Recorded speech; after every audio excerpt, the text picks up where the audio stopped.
One thing about fall cabbage, according to the info, and I don't know, I couldn't prove this or not, it is sweeter for sauerkraut than summer cabbages. Okay? Jack and I have got a good variety of cabbage that we like. I buy the seeds, Jack grows them, and if we're successful, then we have them, and that's a lot of the cabbage that Jack puts out there on the table. And it's called Bravo. It's from Park Seed Company, and it is a large cabbage that go 12, 18 pounds pretty regularly if you treat it right. You need some salt. Recipes say pickling salt. Try and find pickling salt anymore. I prefer Crocs, but I'll tell you, these are much handier. Move around in. They're plastic. It's, what do they call that, Neva? Edible. It's food grade plastic. Food grade plastic.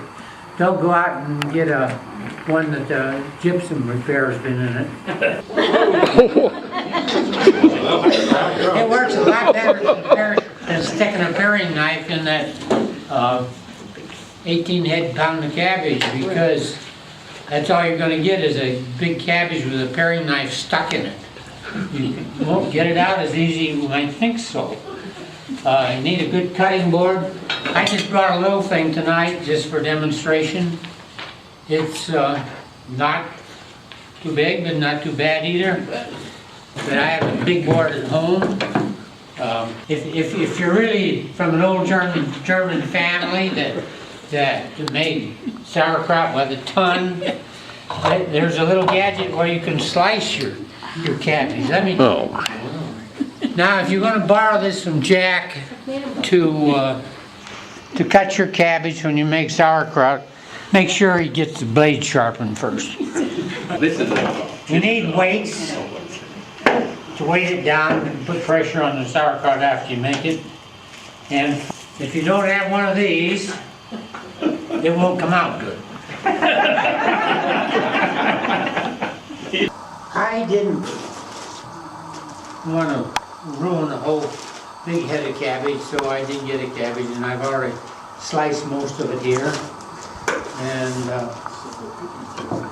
it says, I'm going to put this back down. One instruction says you should slice this cabbage about no more than the thickness of a dime. I got sharper knives than I have and a lot more skill. And I don't think the sauerkraut cares very much. So when I'm making my sauerkraut, I quarter the head, and take the core out, of course, and then I start slicing it. However it comes out, try and run crosswise on the ground, on the grain, so that it always comes out this way. Okay. The recipe calls for 3 tablespoons of salt to 5 pounds of cabbage. And that doesn't change. Any of the other fooling around recipes you could have. And you're going to pour out your salt. We're still pretending. Ought to get the spout in the right place though. And pour it out there. And you remember, you don't have this in a sack. I just leave it in the sack. Sprinkle in 3 tablespoons for the 5 pound weight. Now, you may think that this pan, when it's full and a little heaped up, is only 2.5 pounds of cabbage. It's important that you do clean the crock out real well. The recommendation is that you scald it. Baseball bat. That would really be good. And you get in there and you start going like this. Down and around and around and around and around and around. 5 pounds of cabbage. To 5 pounds of cabbage. To 5 pounds of cabbage. That's a lot of pounds. Actually, I do it 2.5 pounds at a time. When I've got that really crushed, and then I get my hand down in there, and then I start pressing some more.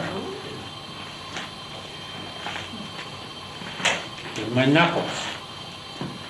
And then when you think you've done it enough, you ought to do it some more. Because the more compressed it is, the better things are gonna work out, because you don't get the air into it, things like that. And you have this bucket up to here, you shouldn't come, how far do you come? 5 inches. It says 5 inches there. Yeah. And the reason for that is that, and I don't understand the physics or the chemistry of this, when you get that full of the solid cabbage, if you've got nice fresh cabbage and everything going, it starts making water.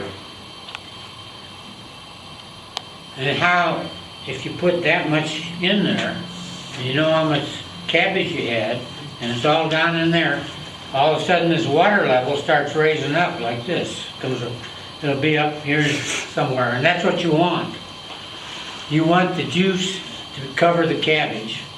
But occasionally, amateurs,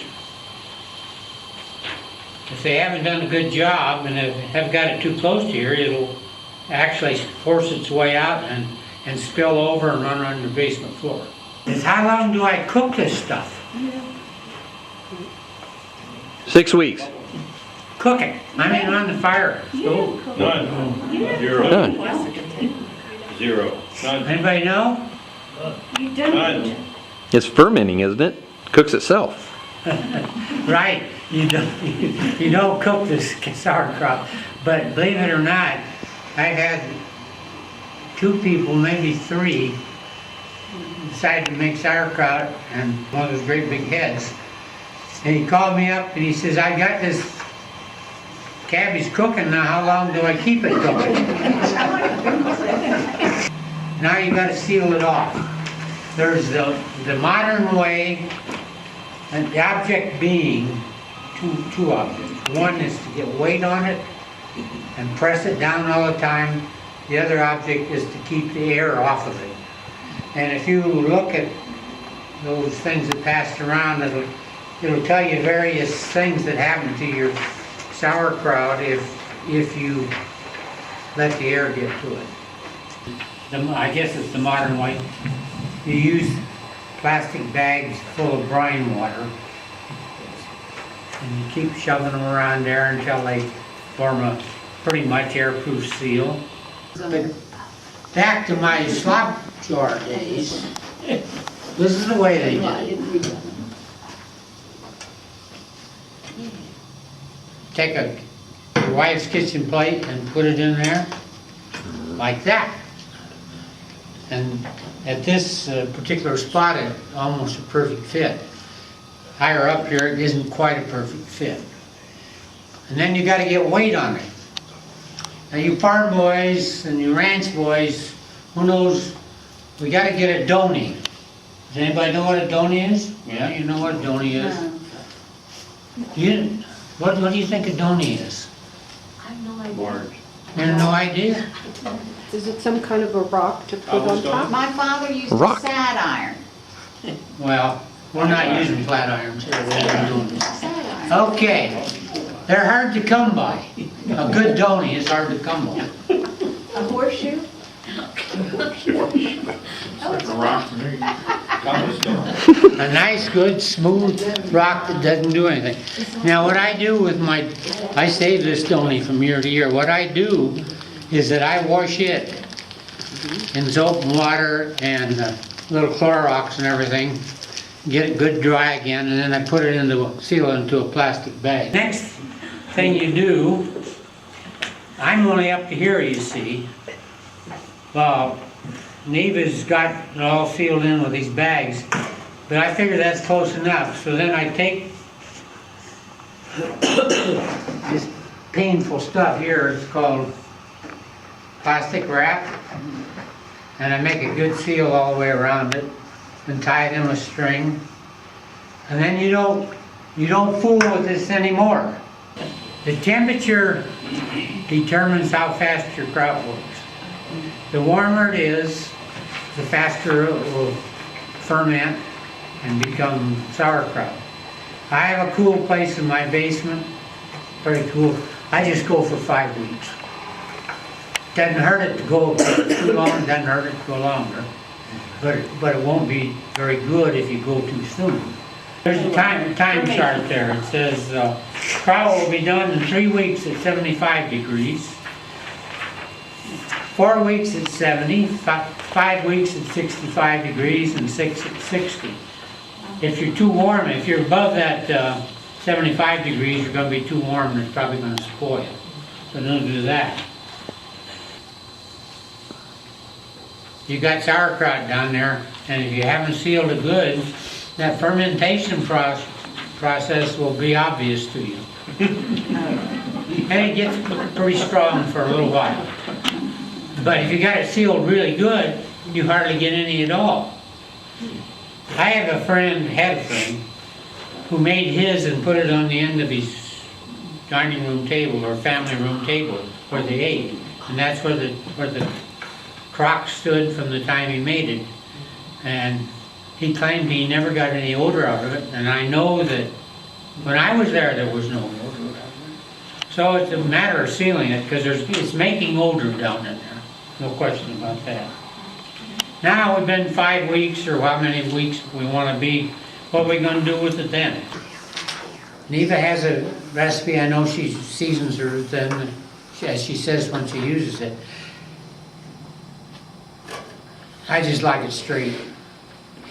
Salt and cabbage. It's simple. All that. You don't fool around with it. But you open it up and you look in there and you see if you got any discolorations that you have. I don't ever have any except maybe right around the edge. It's kind of tan-like. And those instructions tell you that didn't get enough what? Salt or The tan juice? is, Enough juice. Not juice, Yeah. fermented. And you can, actually it's edible because I've tried it, but you can just take your finger and skim it out and throw it in the wastebasket or the trash bucket. Or freezer bags. Reach in there, put it in, reach in there and put it in. That goes on for all day, seems like. And that's the end of it, except that a word about cooking, or how you want to prepare it. Neva puts some seasoning in it, I don't. But the way we do it at our house is we brown country ribs, put the sauerkraut on to simmer most of the day. And what that does is it tends to sweeten it. It takes the tartness out. Now if you want tart sauerkraut, you just take it out of there and eat it right then. I'm not a tart person. Except almost all winter long out in the cold garage. If you want to. In fact, you can leave it in that bucket all winter, you know. And that's not, it doesn't freeze. Depends how cold the garage is, of course. You don't need antifreeze. No antifreeze. You can And we just freeze it. But you don't have to hurry to do that because as long as you're keeping it good and cold, it keeps for a long time. It'll freeze good, well. So, any other questions? I have a question. Keith? You said that obviously if you take it out too soon, it's not going to be any good. Yeah. But can you leave it too long? Well, I suppose you could, but I just go for 5 weeks and that seems to work good. So you wouldn't Can you get leave it more too- flavor get leaving it longer? Crummy after a while, wouldn't it? Well, it depends on how warm it would be. If it stays real cold, it should keep for a while, but we've never left our stay that long. But we did have one spoil one year, and I gotta tell you the story about that. Tried to it was a small bucket. I put it down the toilet, I flushed it, and it came up in the shower in the basement.